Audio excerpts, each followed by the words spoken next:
ओम नमो भगवते वासुदेवाय. अथ द्वादशोध्याय. बलीकडून भगवंतांची स्तुती आणि त्यांचे त्याच्यावर प्रसन्न होणे. श्री शुक म्हणतात, परीक्षिता, भगवंतांनी अशा प्रकारे बलीचा अतिशय धिक्कार केला आणि त्याला विचलित करण्याचा प्रयत्न केला, परंतु तो किंचितही विचलित झाला नाही. मोठ्या धैर्याने तो म्हणाला. बली म्हणाला, हे पवित्र कीर्ती देवश्रेष्ठा, आपण माझे म्हणणे खोटे समजत असाल तर ते मी खरे करून दाखवतो, म्हणजे आपली फसवणूक होणार नाही. आपण आपले तिसरे पाऊल माझ्या मस्तकावर ठेवा. नरकात जाण्याचे किंवा राज्यावरून पदच्युत होण्याचे मला भय नाही. पाशात बांधले जाणे किंवा अतिशय दुःख यालाही मी भीत नाही. दारिद्र्य किंवा आपण दिलेली शिक्षा यालाही मी भीत नाही, जितका मी माझ्या अपकीर्तीला भीतो. पूजनीय गुरुजनांनी दिलेला दंड माणसांना अत्यंत उपयोगी आहे, कारण तसा दंड माता पिता भाऊ आणि सुहृदय सुद्धा मोहामुळे देऊ शकत नाही. आपण आम्हा असुरांचे निश्चितपणे उच्च प्रकारचे अप्रत्यक्ष परमगुरु आहात, कारण आम्ही जेव्हा धन कुलीनता बल इत्यादींच्या मदाने आंधळे होतो तेव्हा आपण त्या गोष्टी नाहीशा करून आमच्या डोळ्यात अंजन घालता. आत्यंतिक योग साधना करणारे योगीजन जी सिद्धी प्राप्त करतात, ती सिद्धी आपल्याला कट्टर शत्रुत्व करणाऱ्या पुष्कळच्या असुरांना प्राप्त झालेली आहे.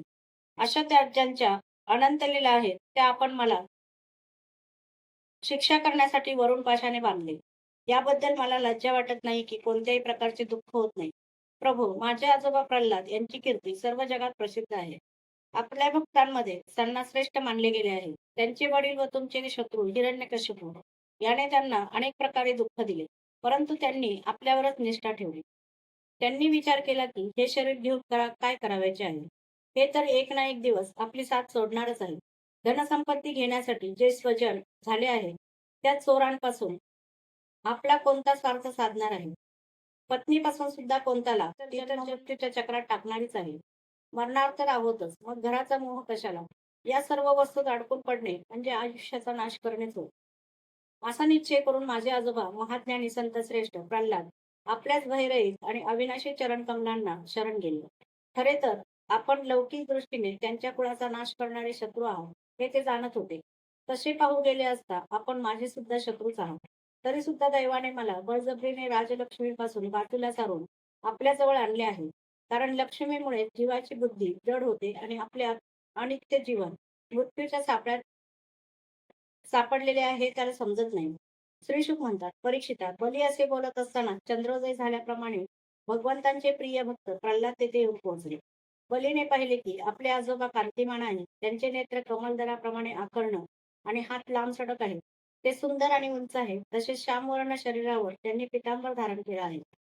बली यावेळी वरुण पाशामध्ये बांधलेला होता, म्हणून प्रल्हाद आल्यानंतर तो अगोदर जशी पूजा करीत असे तशी पूजा करू शकला नाही. म्हणून त्याचे डोळे आसवांनी भरले. लाजून त्याने मान खाली घातली. केवळ मस्तक लववून त्याने त्यांना नमस्कार केला. प्रल्हादाने पाहिले की भक्तवत्सल भगवान तिथेच उभे आहेत आणि सुनंद नंद इत्यादी पार्षद त्यांची सेवा करीत आहेत. प्रल्हादाचे शरीर प्रेमातिशयाने पुलकित झाले. डोळ्यात अश्रू उभे राहिले. आनंदपूर्ण हृदयाने मस्तक लवून ते आपल्या स्वामींजवळ गेले आणि जमिनीवर डोके टेकून त्यांना साष्टांग नमस्कार घातला.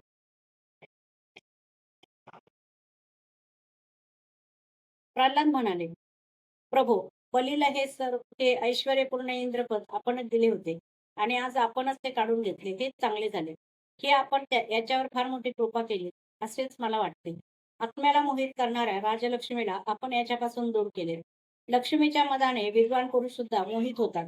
ती असेपर्यंत आपल्या खऱ्या स्वरूपाला चांगल्या तऱ्हेने कोण जाणू शकेल. सर्व जगाचे ईश्वर आणि सर्वांची साक्षी अशा आपणाला श्री नारायण देवांना मी नमस्कार करतो. श्री शुक म्हणतात, राजा प्रल्हाद हात जोडून उभे होते. त्यांच्या देखतच ब्रह्मदेव भगवानांना काही सांगू इच्छित होते.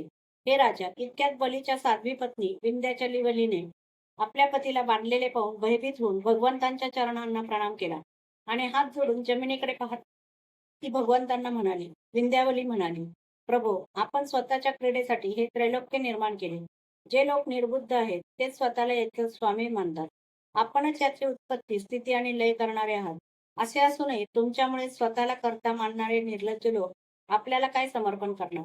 असत्यापासून वाचण्यासाठी तिसरे पाऊल ठेवण्याकरता तुमच्याच मालकीचे स्वतःचे मस्तक देतो, हे बलीचे म्हणणे निर्लज्जपणाचे आहे. ब्रह्मदेव म्हणाले, समस्त प्राण्यांना जीवन देणारे त्यांचे स्वामी आणि जगत स्वरूप देवादिदेवा, आता आपण याला सोडून द्यावे. आपण याचे सर्वस्व हरण केले आहे, म्हणून आता याला बांधणे योग्य नाही. याने आपली सगळी भूमी आणि पुण्यकर्माने मिळवलेले स्वर्ग इत्यादी लोक, आपले सर्वस्व तसेच आत्मा सुद्धा आपल्याला समर्पित केला आहे. शिवाय असे करतेवेळी याची बुद्धी स्थिर राहिली. प्रभू, जो मनुष्य कृपणता सोडून शुद्ध अंतःकरणाने आपल्या चरणांना पाण्याने अर्घ्य देतो आणि फक्त दुर्वादलाने सुद्धा आपली खरी पूजा करतो, त्याला सुद्धा उत्तम गती प्राप्त होते. असे असता बलीने तर मोठ्या प्रसन्नतेने, धैर्याने आणि स्थिरतापूर्वक आपल्याला तिन्ही लोकांचे दान केले आहे. मग ह्याला दुःख का व्हावे? श्री भगवान म्हणाले, ब्रह्मदेवा, मी ज्याच्यावर कृपा करतो त्याचे धन हिरावून घेतो. कारण मनुष्य जेव्हा धनाच्या मदाने उन्मत्त होतो, तेव्हा तो माझा आणि लोकांचा तिरस्कार करू लागतो. आपल्या कर्मामुळे पराधीन झाले होऊन हा जीव अनेक योनींमध्ये भटकत राहतो. आणि जेव्हा कधीतरी मनुष्य स्वरूप प्राप्त करतो, त्यावेळी जर कुलीनता, कर्म, अवस्था, रूप, विद्या, ऐश्वर्य, धन इत्यादी कारणांनी त्याला गर्व झाला नाही, तर त्याच्यावर माझी मोठीच कृपा झाली आहे असे समजावे. सर्व प्रकारच्या कल्याणाच्या विरोधी असणाऱ्या मला जे शरण येतात, ते कुलीनता इत्यादी पुष्कळशा अभिमान आणि ताठा उत्पन्न करणाऱ्या कारणांमुळे मोहित होत नाही. हा बली दानव आणि दैत्य अशा दोन्ही वंशामध्ये अग्रगण्य आणि त्याची कीर्ती वाढवणारा आहे. जिला जिंकणे अतिशय कठीण आहे, त्या मायेवर याने विजय मिळवला आहे. तू पाहतच आहेस की एवढे दुःख भोगून सुद्धा हा खचला नाही.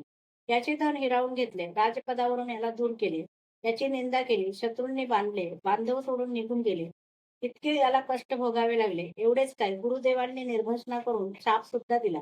शिवाय मी याला उपहासाने बोललो, पण या दृढ सत्यवादीने सत्याला अनुसरून आपला धर्म सोडला नाही. म्हणून मोठमोठ्या देवतांना सुद्धा महत्प्रयासाने जे स्थान प्राप्त होत नाही, ते स्थान मी त्याला दिले आहे. सावर्णी मन्वंतरामध्ये हा माझा परमभक्त इंद्र होईल. तोपर्यंत हा विश्वकर्माने बनविलेल्या सुतल लोकांमध्ये राहील. तेथे राहणाऱ्या लोकांना माझ्या कृपादृष्टीमुळे शारीरिक किंवा मानसिक रोग, थकवा, ग्लानी, शत्रूंकडून पराभव आणि कोणत्याही प्रकारच्या विघ्नांशी सामना करावा लागत नाही. महाराज इंद्रसेन, तुझे कल्याण असो. आता तू आपल्या बांधवांसह स्वर्गातील देवता सुद्धा ज्याची इच्छा करतात त्या सुतल लोकात जा. मोठमोठे लोकपाल सुद्धा आता तुला पराजित करू शकणार नाहीत. मग इतरांची काय कथा? हे जे दैत्य तुझ्या आज्ञेचे उल्लंघन करतील, त्यांचा माझे चक्र नाश करेल. तुझ्या अनुयायांचे आणि तुझ्या भोग सामग्रीचे सुद्धा मी सर्व प्रकारच्या विघ्नांपासून रक्षण करेन. वीरबली, तू मला तेथे नेहमीच आपल्याजवळ असल्याचे पाहशील.